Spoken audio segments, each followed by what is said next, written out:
this in a separate tutorial. I'm just wanting to go over a quick cluster at the moment. So I've got me a piece of media in here. I'm going to go find some media to encode it to. I'm going to encode it to Apple ProRes 422. Will be a good one. Then maybe let's encode it to this HD. How about DVC Pro 1080i 60 HD? That's pretty massive. Let's see here. What else can we use? How about HDV 1080i 60? That's good. 3 pretty heavy-duty compression. Codecs to compress to. So now that I've got everything set up, let me go into my Spotlight here and open Activity Monitor, because I want you guys to see the CPU usage. As you can see right here, it is. Now, what I'm going to do is I'm going to go in and set a few of my settings. So I'm going to select my Apple ProRes and go down here to my inspector. Under frame controls, I'll explain all this in another tutorial. I'm going to turn it on. Now this could slow down your compression, but it will make your quality a lot better. So I'm going to go through here and turn my frame controls on, each one of my codecs. Okay, now that we've got everything set, we're going to submit this batch and start encoding. It'll probably start with Apple ProRes first and go down. So I'm going to click the submit button. Now, I'm going to show you how it does with the quick cluster, the render farm, and without the render farm.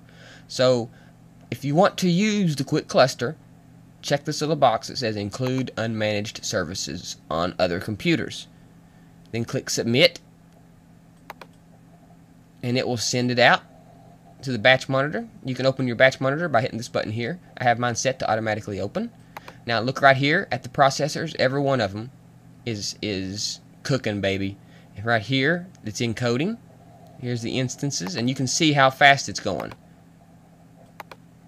It's encoding HDV, DVC Pro, and Apple ProRes 1080i's, and you can see how fast it's moving along, and the processors are really cooked. And bam, it's just really zipping. So let me set it back and let this encode. One's done already. Two's done already. Now I have 14 gigs of RAM. You got to remember, RAM makes a big deal, and I have a 10,000 RPM hard drive too. So this makes a big difference. So anyways, there you go. You've seen that was using the virtual cluster, how all 4 cores were lit up. So now, let me close my batch monitor. Let's submit the same batch and uncheck include unmanaged services, and this will not fire up our virtual cluster.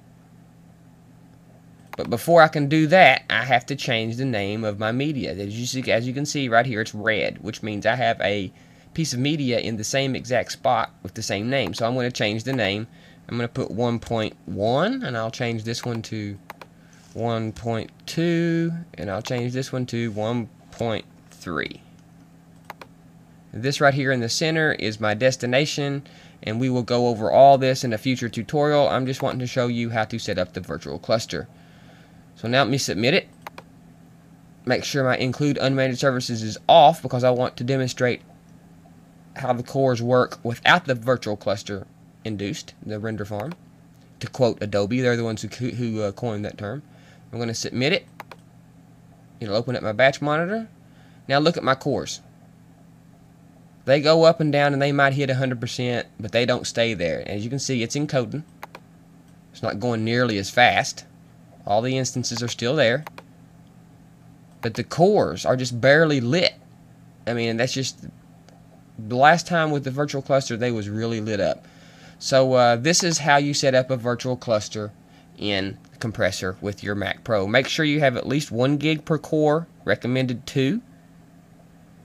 Don't use every instance that's available. If you have an 8 core, 4 instances, a 4 core, 3 instances, a 2 core, 2 instances. If you use your maximum number of instances, you will choke your system. Like I said, I can't reiterate enough, at least 1 gig of RAM per core, recommended 2 gig per core, or you will page out, no doubtedly, and grind your compression to a screeching halt. So, this is how you set up a quick cluster, and you can definitely see a major difference in the speed of encoding. As you can see, I was encoding DVC Pro HD 1080i and HDV 1080i, Apple ProRes, and it was hammering, you know. So, but like I said, I've got this set up just right. I've got all my settings good and everything. I've got it set up just how I like it, and it's set up, optimized to be quick. And I'm going to go over all my settings with you, but I just wanted to show you this virtual cluster. I really hope you've learned something from this. If it isn't clear, I'm sorry. Please get a hold of me at www.finalcutstudioschool.com. All my contact information is there. I'll be more than happy to help you all I can. So, hope you've enjoyed this, and we'll see you next time.